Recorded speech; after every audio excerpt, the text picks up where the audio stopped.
All right.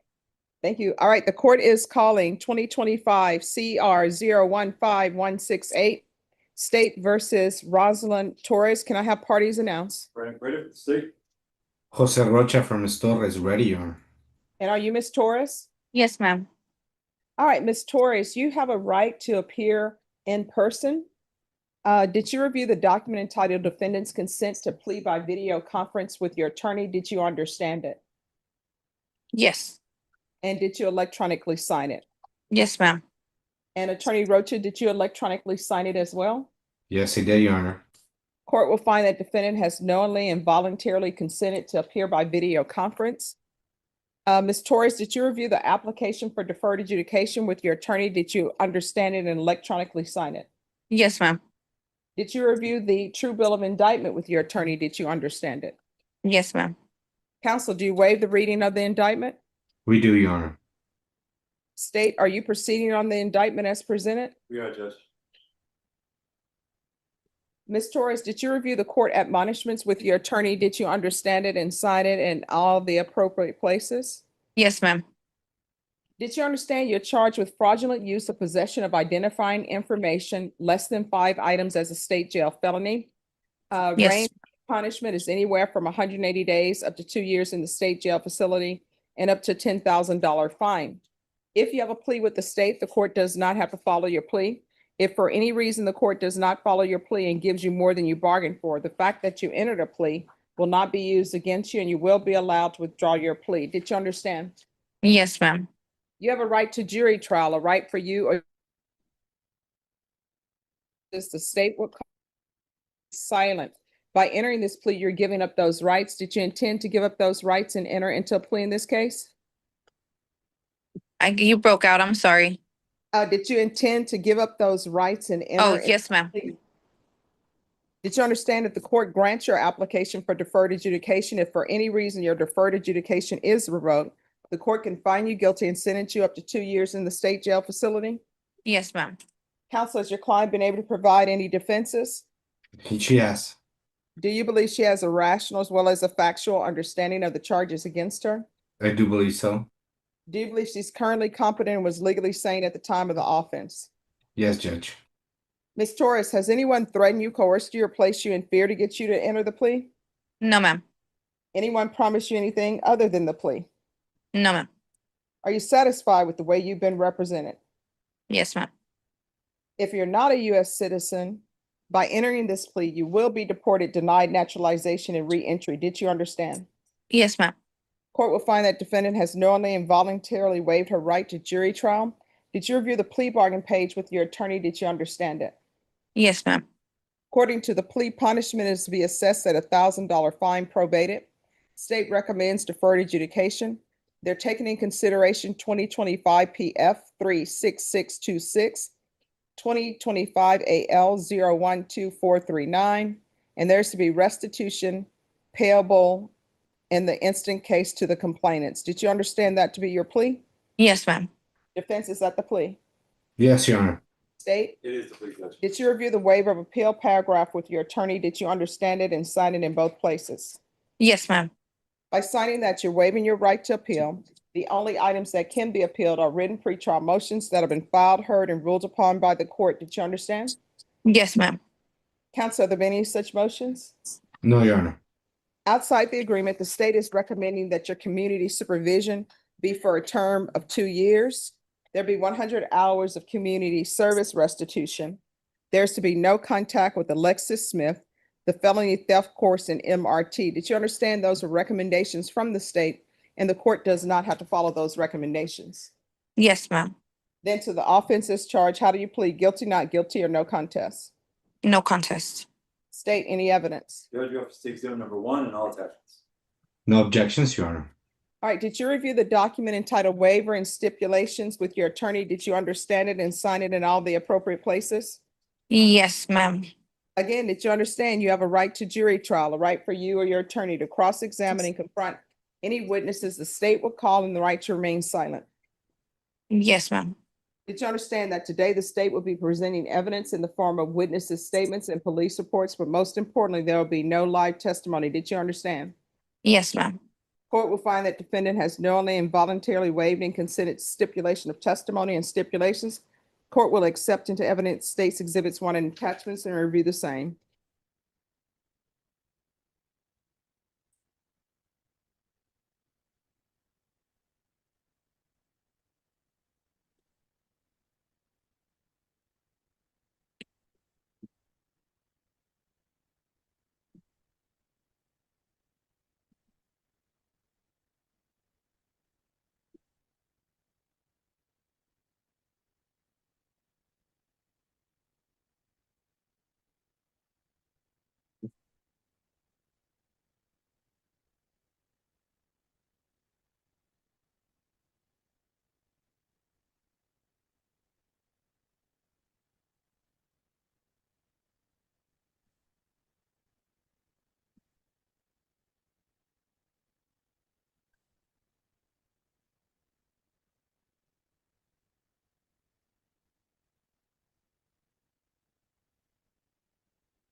All right, after reviewing states exhibits 1 and attachments, the court will find there is sufficient evidence to find you guilty. The court will defer finding of guilt as you apply for deferred adjudication. Are you proceeding with sentencing? Yes, Your Honor, please. All right, so the first question I have with regards to restitution, from reading through it, it appears that the check wasn't, no funds were given in exchange for the check. I thought I read that they were. I could be reading it incorrectly, but what it says is, let me see.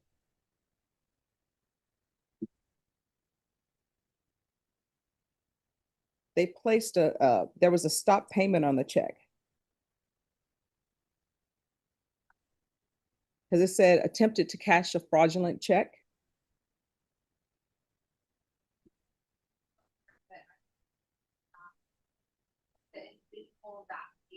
That the check was made out to was made whole, and the bank was the one that had to cover the fund.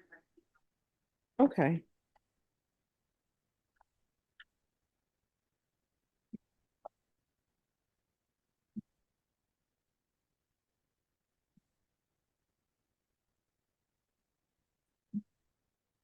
If you all can check, Yes. and I will read again. Yes, Judge, that's our understanding from the notes. It appears that check cashing location, ESL Financial was the one that was that lawful funds. Okay. So, all right, let me just read. All right, I see where it says, counsel, in the notes, I see where it says, not in the notes, but in the police report, it says that it had been cashed at one of their locations. And then the company, once they gave funds to your client, then that company sent the check to the bank. And then the bank said, stop payment for it. So the people who are owed the money is the PLS check cashers of checks. ESL Financial. Okay. PLS or PSL? PLS Check Cashers of Texas, Inc. And I'm just trying to find the specific amount. I believe the amount of the check was $15.09 and 59 cents. Okay, you say 1509. $15.09 and 59 cents. All right, counsel, are you in agreement that the restitution that's owed is $1,509.59? Yes, Your Honor, that was our understanding. We were, when we were discussing this matter, because of the controversy that we're discussing right now, it was the understanding of the district attorney's office that the restitution amount was to be determined after today. However, yes, that we do agree with that amount. All right, so just give me a moment. This is what the court will do. The court is going to sentence you to 3 years deferred adjudication. regular reporting by Zoom or in person.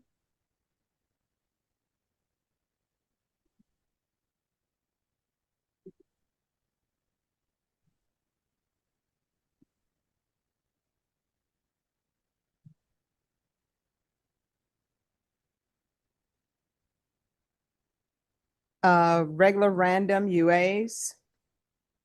Proof of employment. When are you due? In about, it's supposed to be March 31st, but I'm already dieted it, so there, it's like it's a gamble. All right, so it's gonna be, proof of employment within, 90 days of medical release. Okay. And then I have a question. Um, I do work for home care providing, so I don't know, I is don't that allow, gonna reflect on my work? Because that's the only job that is helpful that's the only job that works with me. I have 7 kids. I'm about to have 8. So that's the only one that is more compatible with my hourly and stuff on picking them up. Like that's the only boss that I can find that's understanding. well, this is what I can tell you. I don't allow people in my court to work as home healthcare provider. The only exception I will even, give to allow that is if there is a letter from the employer that shows, that states that they know what you're charged with, and whomever you're caring for, they have to, provide a letter saying that they know what you're charged with. Okay. So there's the restitution to, PLS, Check Cashers of Texas, Inc. And the amount of $1,509.59.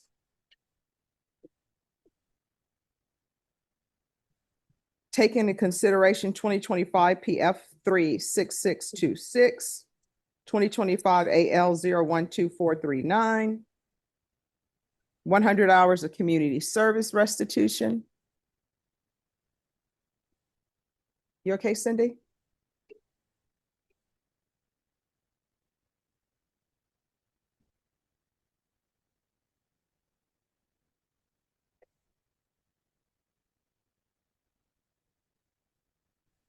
Okay, so 100 hours community service restitution. I'm already parenting. Once that's completed, the community service hours will be deemed satisfied.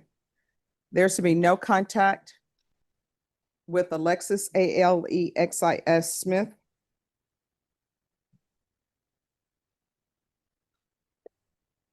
And I'll order all right, does she need the felony theft course? Judge, one of the cases being TIC is theft. All right, felony theft course. Field visits 1 time per month for 6 months. Probation, is there anything else? I received 2 different names for the restitution. Can you just verify who the restitution is going to, please? It is P as in Paul, L as in Lane, S as in Stephanie, Check Cashers of Texas, INC. Thank you. Thank you. Nothing else, Judge. Is there anything else you need from the court in order to be successful? Do you need anything else from the court? Your Honor, just for clarification purposes, will the 90 days also apply for all the other requirements for probation after she's been discharged? I just don't want to make sure that she's not set up to fail. Oh, what she'll need to do, she'll need to provide a medical documentation from probation if she's not able to do this. And I will tell you, in this court, probation is understanding. They know she's about to give birth. And if there's an issue, counsel, you can come in and discuss it with the court. Thank you very much, Your Honor. I just wanted to make sure that she understood that and we were clear on that end. And then Vashon, she's only allowed to work with home health care, and I'll only consider it if she provides documentation from her employer that they are aware of this charge, and for whomever she's providing the services to. Yes, sir.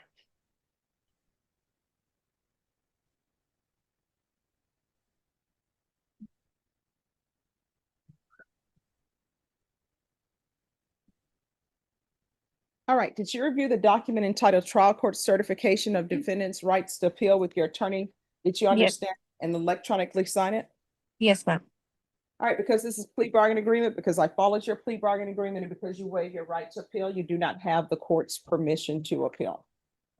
All right, in this court, communication is key. When you're on probation, let probation know if there's an issue. Okay, thank you. I appreciate it. You're welcome. I'm going to send you and your attorney to breakout room number 2. Probation will come in that room and speak with you. Okay, thank you. You're welcome. Your Honor, after I've been sent to the breakout room, may I be excused? Yes, you can be excused from that room. Me, can I be excused? Yes, that's what I said. I'm so sorry. No worries, Your Honor. Thank you very much. You Have have a a good good one. afternoon. Thank you. In State v. Torres, in 2025 CR 015168, the defendant Rosalyn Torres was charged with fraudulent use or possession of identifying information less than 5-item classified as a state jail felony under Texas law. The statutory punishment range explained by the court was 180 days to 2 years in a state jail facility and up to a $10,000 fine. 1. Deferred adjudication explained. Rather than entering a traditional conviction, the court granted deferred adjudication community supervision for 3 years.